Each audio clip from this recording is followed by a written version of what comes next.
অরক্ষিত metre কাকে বলে দেখেন।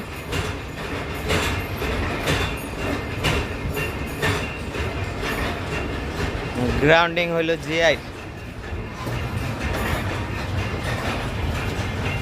কোনো রকম দিয়ে রাখছে।